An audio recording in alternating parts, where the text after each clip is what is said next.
어이, 술 한 잔 따라봐. 어서. 선생님, 이제 그만하시죠. 뭐라고? 다시 말해봐. 다시 말해보라고. 진짜 여기 왜 이러는 걸까? 서양권 국가에서는 최근까지도 동아시아 3국을 서로 구분하기 어려워하는 사람들이 많았습니다. 하지만 최근 들어서는 그 경계를 외국인들도 이제는 어느 정도 구분하고 있는 편인데요. 최근 유행하고 있는 한류 문화와 19년도에 유행했던 질병 때문인지 사람들은 특히나 동아시아 국가들을 구분하기 시작했습니다. 오늘 소개해드릴 사연도 중국에서 몇 년을 살다가 한국으로 이주해온 영국인의 사연인데요. 두 나라에 모두 살아보면서 할 말이 많았던 모양입니다. 그럼 시작하겠습니다. 안녕하세요. 저는 지금 한국에 6년째 거주하고 있는 에밀리라고 합니다. 저는 영국에서 직장을 다니다가 예전부터 저희 꿈이었던 선생님을 하고 싶어 직장과 학업을 병행했습니다. 영어 교육학 관련 과정을 늦은 나이에 수료하고 꿈을 펼치기 위해서 중국으로 향했습니다. 영어는 세계적으로 많이 쓰이고 있는 중요한 언어이기 때문에 그 언어를 가르칠 수 있다는 기쁨과 학생들이 잘 따라와 주어 성장했을 때 느껴질 보람을 생각하며 말이죠. 제가 중국을 선택하게 된 이유는 사실 급여 문제가 컸습니다. 한국과 일본도 알아보았지만 당시에는 중국이 학교에서 원어민 강사를 많이 채용하던 시기이고 그에 맞춰 급여가 1.5배는 높았습니다. 게다가 물가도 다른 나라들보다 많이 저렴하기에 선택을 했었죠. 하지만 이 선택은 얼마 가지 않아 후회로 바뀌게 됩니다. 먼저 상하이 근처에 있는 작은 소도시의 중학교로 합격 통보를 받았습니다. 출근을 불과 일주일 앞두고 합격 통보를 받았기에 바로 다음날 급하게 짐을 챙겨 비행기를 타고 오느라 빠진 물건들도 많았지만 상하이라는 대도시가 부근에 있기도 하고 챙겨오지 못한 중요한 물건들은 그곳에 가서 구하리라 생각했습니다. 공항에 도착하고 학교 관련자가 나와 저를 안내해 주었습니다. 저는 먼저 해외에서 근무하고 있는 다른 친구들의 이야기를 많이 들어왔던 터라 이 학교 관련자가 저에게 임시 숙소나 아니면 부동산 계약을 할 수 있도록 도와줄 것을 기대했으나 제 얼굴만 보고 서류를 하나 건네주더니 사인만 받고 그냥 돌아서 가려고 하더군요. 저는 그녀를 붙잡아서 이야기를 하려고 했으나 그녀는 영어를 전혀 하지 못했고 중국어로 약간 화내듯이 뭐라고 하면서 택시를 가리키더군요. 제가 택시를 보려 고개를 돌렸고 다시 그녀를 향해 뒤돌아본 순간 그녀는 이미 저한테서 10m 넘게 떨어져 있더군요. 자기 갈 길을 방해하지 말라고 하는 것 같아서 그냥 그녀를 보내주고 그 자리에서 저 스스로 모든 것을 해야 했습니다. 택시를 잡아서 시내로 나왔는데 택시기사는 미터기를 작동시키지 않더군요. 정확히 택시비가 얼마였는지는 정확히 기억이 나지는 않지만 당연히 현지인보다 몇 배는 더 지불하고 탑승했던 기억이 있습니다. 택시에서 시내로 나오는 동안 한국으로 취업을 했다던 친구가 떠올랐습니다. 한국으로 취업해서 교사로 근무하고 있는 다른 친구는 한국에 도착 후 공항에서부터 픽업을 와주었고 집을 구하는 것부터 해서 생활에 도움이 되는 정보나 팁들을 주고 갔고 학교 측에서 한국 생활 정착을 위해서 많은 도움을 받았다고 들었기에 이런 대접을 첫날부터 받을 줄은 몰랐죠. 그때까지만 해도 같은 아시아 국가이기에 나라 간의 문화 차이라고는 생각하지 못하고 여기 학교가 유난히 부족한 면이 있는 것 같다는 생각을 했습니다. 첫 일주일간 제가 앞으로 생활해야 할 빵을 구하러 다녔고 외국인 전문 부동산 업체를 잘 만나서 숙소는 잘 해결되었습니다. 그렇게 학교를 첫 출근하며 많은 기대와 설렘이 있었습니다.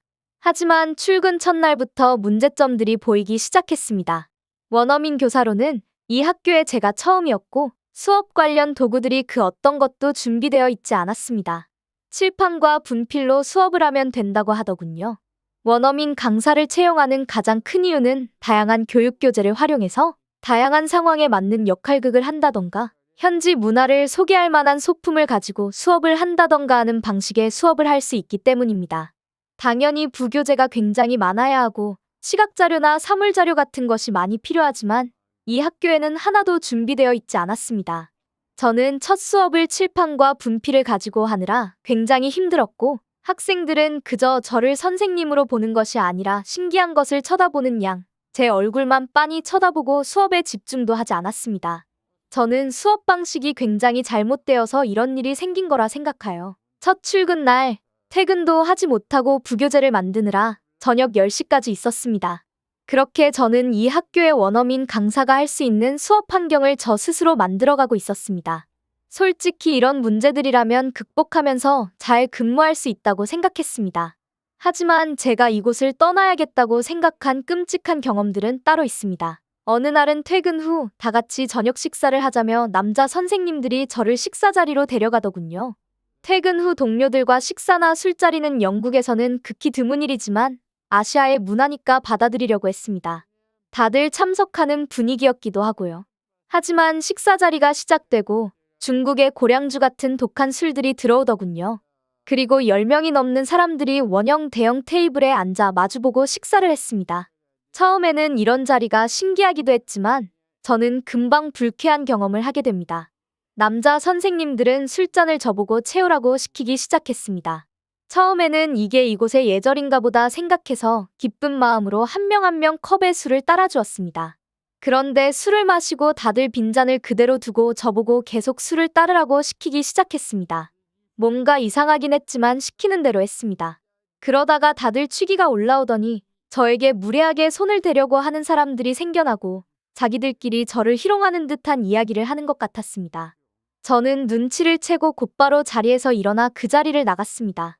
뒤따라 다른 선생님 2명이 저를 따라오길래 저를 달래주려나 생각하던 것도 잠시 저에게 인상을 쓰며 막 뭐라고 하기 시작했습니다.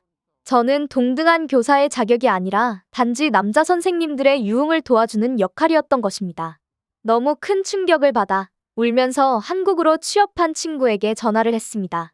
친구도 같은 아시아 국가에 취업을 했고 이런 취급을 충분히 받았을 수도 있다고 생각해서 조언도 구할 겸 전화를 한 것인데 친구는 말도 안 되는 일이라며 어떻게 그런 일이 생길 수 있냐며 화를 내더군요. 한국은 영국보다 문화가 더 성숙하면 성숙했지 절대로 그런 일은 일어나지 않는다고 했습니다. 저는 순간 머리가 멍했습니다. 제가 단지 조금 더 많은 급여와 저렴한 물가 때문에 이곳을 선택한 것을 크게 후회하게 되었습니다.